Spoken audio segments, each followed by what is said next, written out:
Les tableaux de taille fixe auxquels nous nous sommes intéressés jusqu'ici étaient des tableaux unidimensionnels. Ils nous permettaient de stocker des séquences simples de valeurs.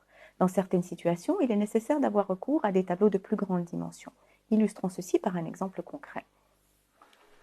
Supposons par exemple que je souhaite stocker les différentes notes obtenues ou différents devoirs à rendre dans le cadre de ce cours pour un étudiant, un seul. Donc ici, je peux utiliser un tableau à une dimension qui s'appellerait par exemple notes et qui, pour chacune de ces entrées, contiendrait une note à un devoir.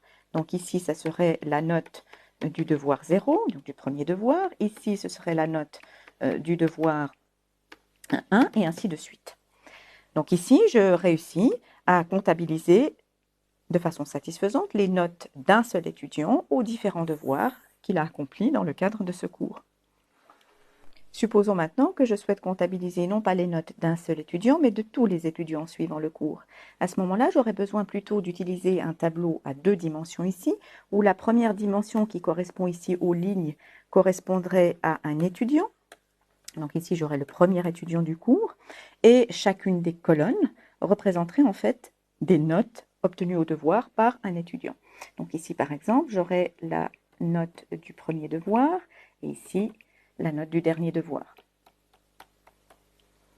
Donc ici, je vois que j'ai besoin d'avoir recours à une structure de données plus complexe, un tableau à deux dimensions où j'ai des lignes correspondant aux étudiants, des colonnes correspondant aux devoirs rendus, et les tableaux à plusieurs dimensions permettent de répondre exactement à ce besoin.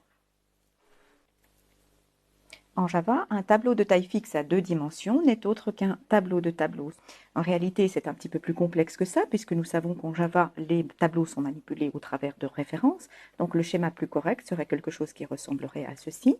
Dans chaque case, nous avons une référence vers un tableau.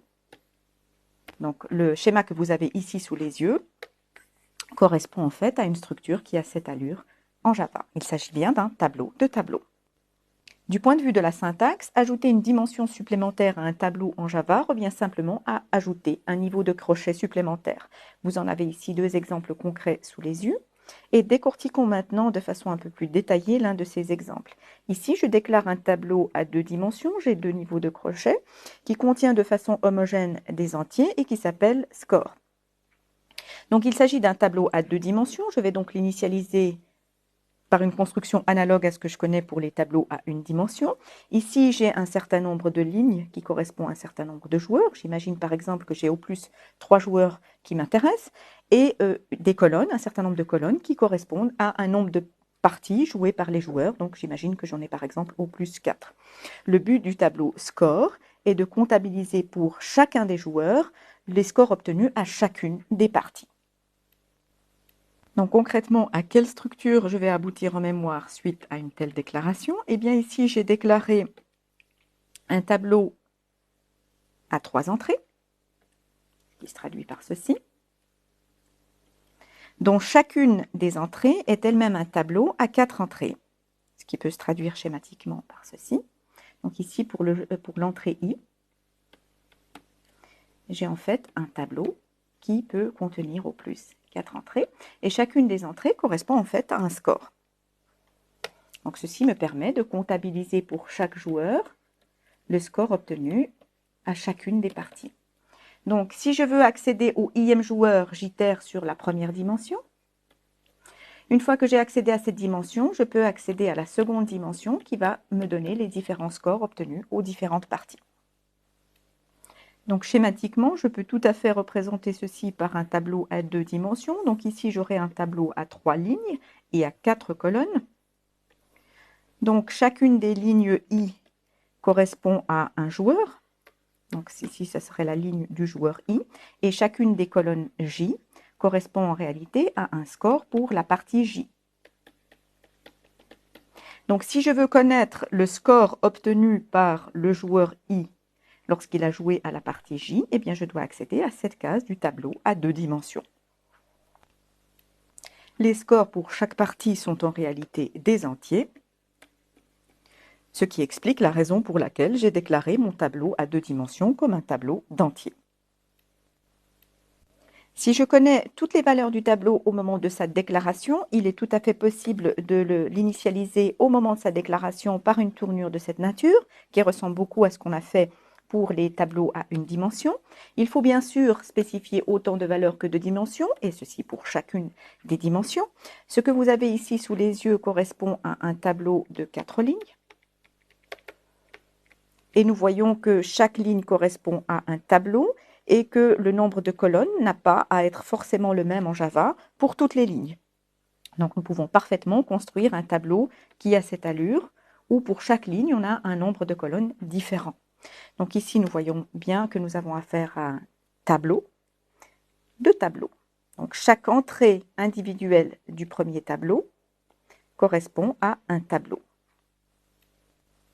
Le mécanisme d'indexation qui me permet d'accéder aux différentes valeurs du tableau a exactement la même signification que pour les tableaux à une dimension. Ici, par exemple, si j'accède à tableau de 2, je suis en train d'accéder aux éléments de ce premier niveau de tableau.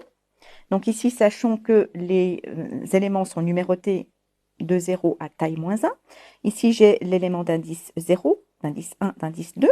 Donc lorsque j'accède à l'élément d'indice 2, je suis sur ce tableau-là, précisément, ce que je retrouve ici. Donc sachant que tableau 2 est lui-même un tableau, je peux accéder maintenant à sa JM case par le second indice.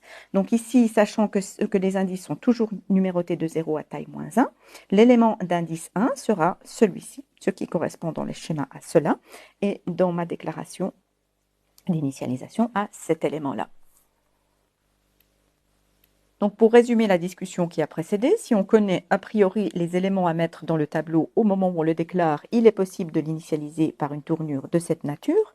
Ce que nous avons vu dans l'exemple précédent, c'est que les éléments de la première dimension sont chacun des tableaux. Ici, en l'occurrence, il s'agit de tableaux de type de valeur entière.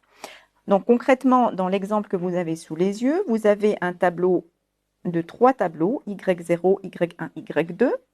Le tableau Y0 est ce tableau, le tableau Y2 est ce dernier tableau.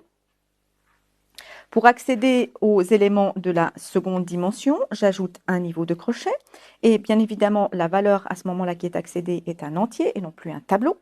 Par exemple, si je veux accéder à cet élément-là, Y2, 1, 1, je dois d'abord aller sur le tableau Y1, qui est celui-ci. Ensuite, j'accède à l'élément d'indice 1, qui est celui-ci. Donc ici, je tombe sur la valeur 4.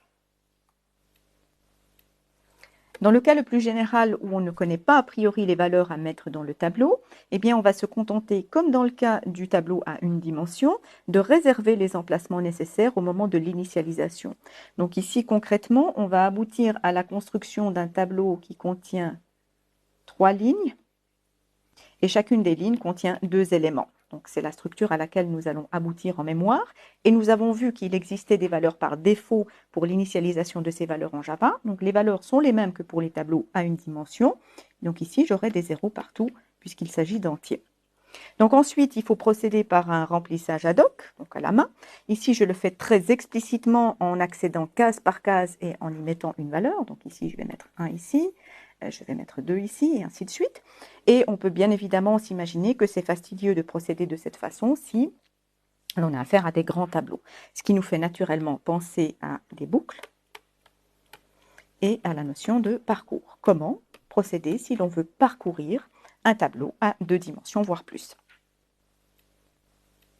Le moyen le plus naturel pour parcourir un tableau à 2 dimensions consiste à imbriquer 2 boucles for. La première boucle for va permettre d'itérer sur l'ensemble des lignes du tableau. Donc concrètement ici, nous permettra d'itérer sur chacune de ces lignes, donc de parcourir chacune de ces lignes en séquence. Le second indice, la deuxième boucle, va nous permettre d'itérer sur toutes les colonnes de chaque ligne. Donc ici, pour chacune des lignes, nous voulons itérer sur chacune des colonnes. C'est pourquoi les 2 boucles sont en réalité imbriquées. C'est parce que pour chacun des i, nous voulons parcourir tous les j possibles. Donc on notera ici en particulier les conditions d'arrêt. Donc le nombre de lignes s'arrête évidemment à taille du tableau moins 1, ce qui correspond à cette notation. Et la seconde condition d'arrêt correspond à la taille de l'entrée i du tableau, ce qui correspond à cette notation-là. Vous connaissez maintenant l'essentiel de ce qu'il faut savoir au sujet des tableaux de taille fixe en Java.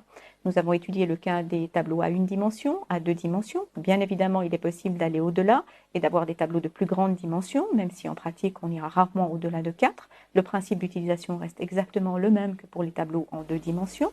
Il nous reste, pour clore sur le chapitre des tableaux, à étudier dans une séquence prochaine le cas des tableaux dynamiques, ce que nous verrons un peu plus loin dans une prochaine séquence.